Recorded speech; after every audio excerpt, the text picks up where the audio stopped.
Hello everybody! We are here live for our second edition of the weekly newsletter E-commerce and More on the video version. I want to start the video with one quote from the CEO of Coca-Cola of this week. I think this is the perfect example of what is happening in terms of changes in regards to consumer behavior. He said, "We are going to embrace some seismic consumer behavior shift, especially in e-commerce." I think this is an extremely exciting time. So let's go into our updates of the week, with the first news coming from Shopify.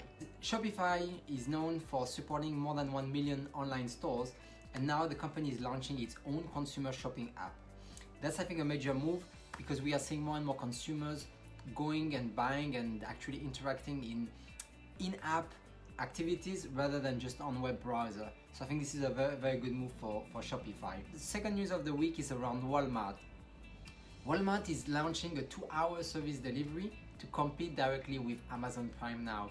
And I think one thing that is very clear from this message is that Walmart is not gonna let Amazon win that easily. Poshmark is introducing shoppable stories.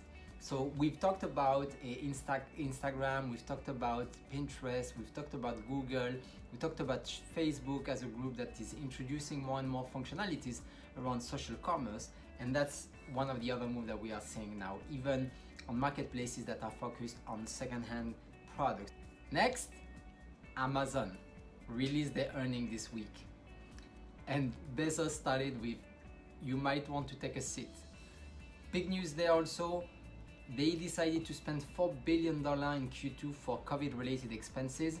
And I think when I think about this and I look at that type of action, it's really clear that the company is investing in the long term, investing into its brand, reputation, but also wanting to make sure that they can operate at the highest level of service.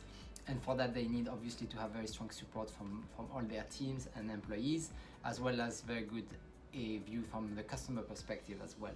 Reliance and Facebook making their first move following their partnership.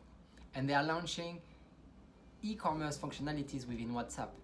This is something that is certainly not new in Asia, and we see companies or super app like WeChat that have already like a huge social commerce and chat messaging functionalities where you can buy and sell items.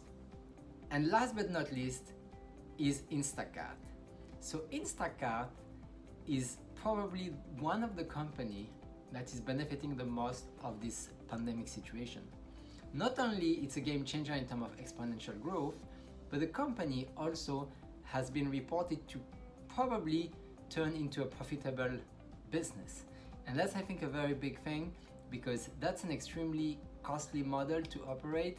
And it's going to be very interesting to see if that profitability can remain after the stay-at-home orders or not, but also how the large organizations are going to react to that and start to compete to be more effective, because we know that that model is definitely not the most effective in terms of cost and also in terms of logistics. So these are the major news for the week. Please stay tuned, more detail on the newsletter as usual. And if you have any question or any comment, please don't hesitate to share. Cheers, bye.